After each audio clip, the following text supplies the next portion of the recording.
Most of us poultry keepers make the same mistake. We think that as long as the feeders are full, our birds are doing just fine. We walk into the coop, see our hens looking healthy and the rooster leading the pack, and we just assume that the same feed making those girls lay perfect eggs is exactly what keeps our head breeder in top shape. But today, I want you to stop for a second and look your rooster right in the eye. Behind that vigorous look, there might be a silent crisis brewing, one that's not just ruining his health, but also flushing your farm's profitability down the drain. Feeding a rooster the same layer feed you give your hens isn't a convenient shortcut. It's a slow-motion train wreck for the bird and a financial disaster for your breeding program. A rooster has a radically different biology than a hen, and trying to fuel them both the same way is like trying to run a tractor on jet fuel. Eventually, the engine is going to seize up. Most commercial layer feeds are designed with one aggressive goal: building eggshells. For a hen to drop an egg every day without her bones turning to mush, that feed is packed with about 3.5% to 5% calcium. That is an industrial amount of mineral. Now think about this. Your rooster doesn't lay eggs. He doesn't need to manufacture a mineral shell every 24 hours. His actual calcium requirement is barely around 1%. When you force your rooster to ingest 4 or 5 times the amount of calcium his body can actually process, you're forcing his organs into a battle they simply cannot win. That extra calcium doesn't just disappear. It has to go somewhere, and that somewhere is his kidneys. We're talking about mineral toxicity that starts calcifying soft tissue from the inside out. You've probably seen it before. A rooster that used to be the king of the yard starts looking sluggish. Maybe his comb is a bit pale, or he just doesn't have that fire in him to mount the hens anymore. Most folks chalk it up to age, but in reality, his kidneys are likely failing. As his body tries to process that sea of unnecessary calcium, urate crystals start to form.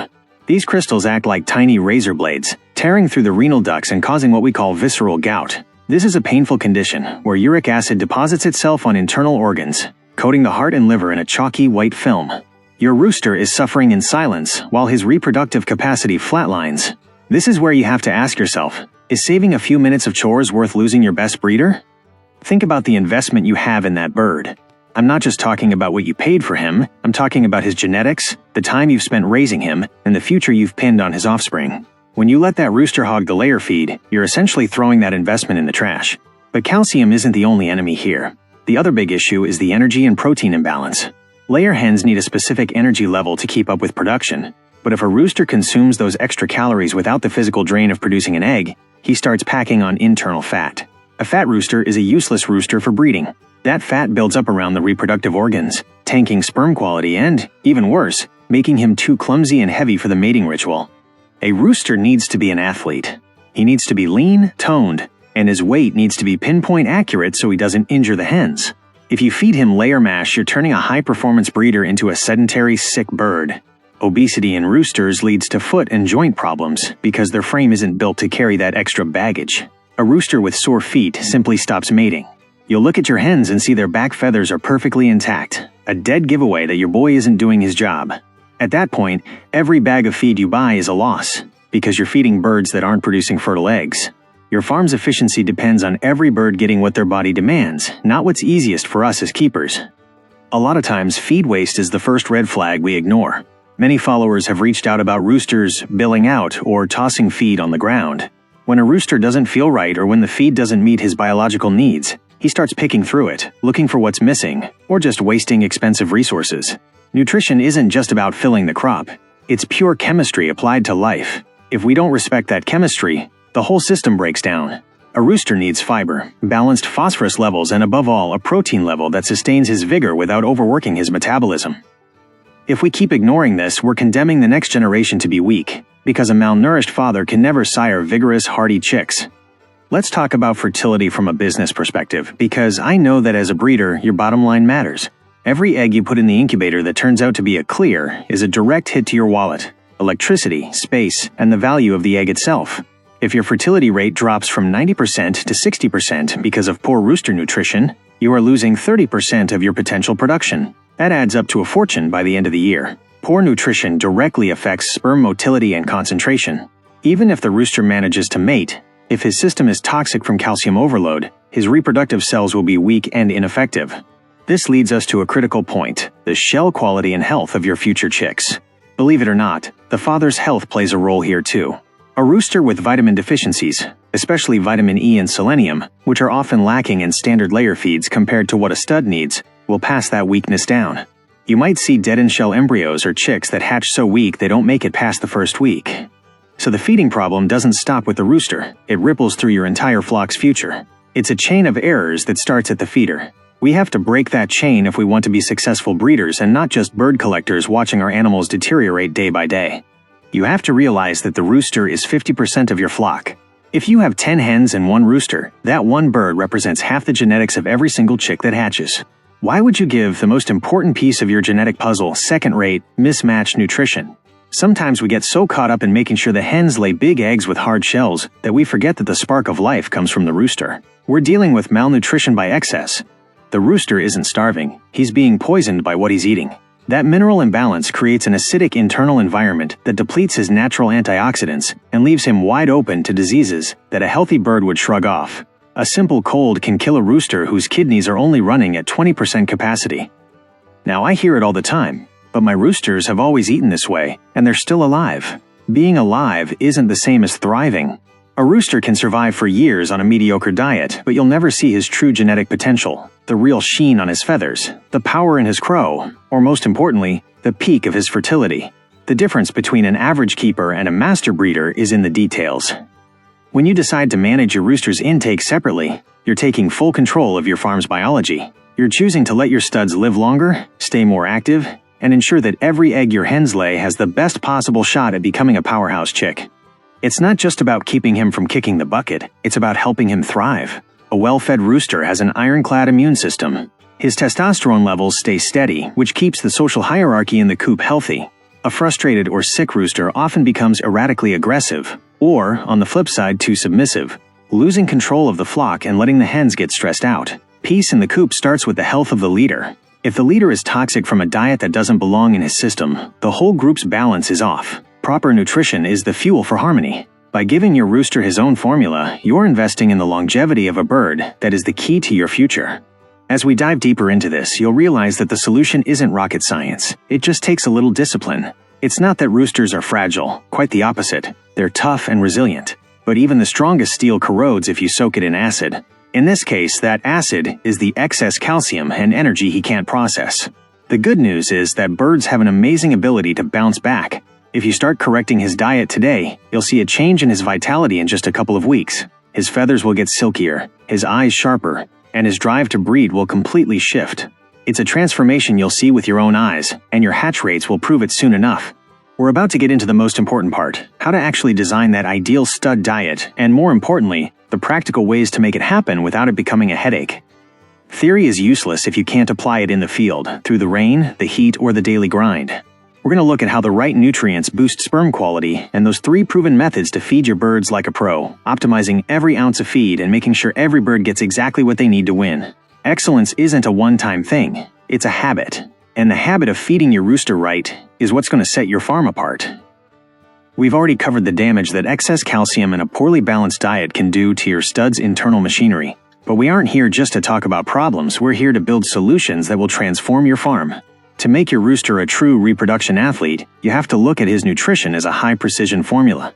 If the hen is the egg factory, the rooster is the engine of fertility, and that engine requires specific additives that standard layer feed just doesn't provide in the right amounts.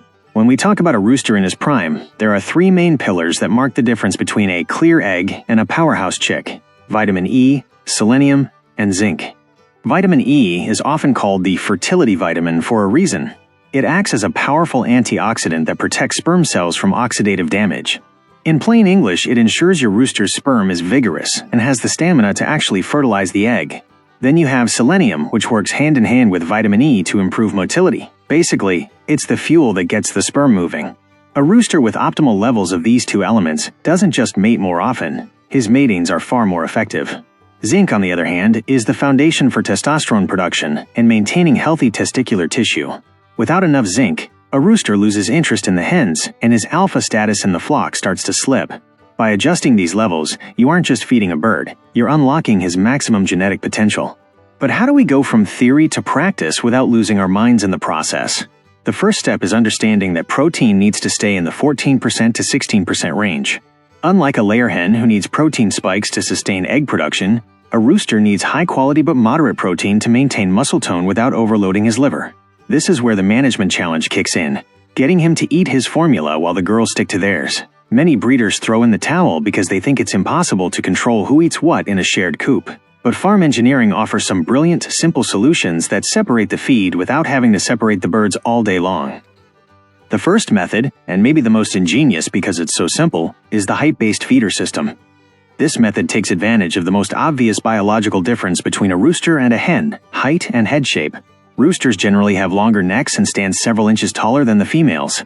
By mounting the rooster's feeder at a height where the hens can't reach it, even if they hop a bit, you ensure that only he has access to that high-performance stud feed. The key here is to design the feeder so a hen can't perch on it to reach the gold. A simple PVC pipe with a top-facing opening set at the rooster's chest level usually does the trick.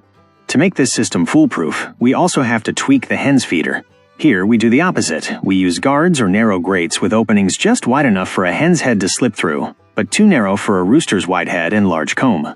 The rooster, by pure instinct, will try the ground or his own elevated feeder once he realizes he can't wedge his head into the hen's station. This is a passive method. It works 24/7 and doesn't require you to be there to play referee. It's an install and observe solution that slashes feed waste and guarantees every bird gets the right calcium levels for their specific job. Imagine the peace of mind knowing that while you're busy with other chores, your birds are essentially self-sorting their nutrition. This doesn't just save the rooster from a kidney-crushing calcium overload, it protects your bottom line. You aren't wasting expensive vitamins on hens that don't need them in that ratio, and you aren't wasting layer mash on a bird it might actually kill. This is pure efficiency. By using physical height and narrow guards, you're using the bird's own biology to create a smart feeding environment that raises the bar for your entire operation. The second method is what I call selective timed feeding.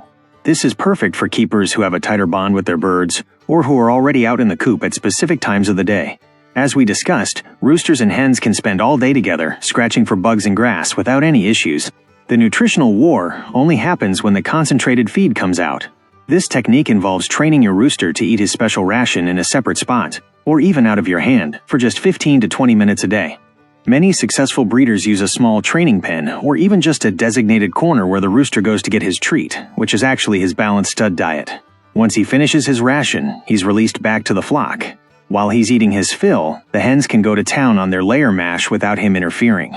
There's a massive hidden bonus to this method. It makes your rooster incredibly tame. A stud that is handled and hand-fed daily is much easier to inspect for mites, injuries, or illness. He becomes a cooperative partner in the farm rather than a flighty or aggressive bird. That small sacrifice of time pays off in total control over the bird's body condition. You can see if he's eating with a healthy appetite, you can dial back his portions if he's getting a pudgy around the middle, and you can make sure he gets liquid supplements if the weather gets rough.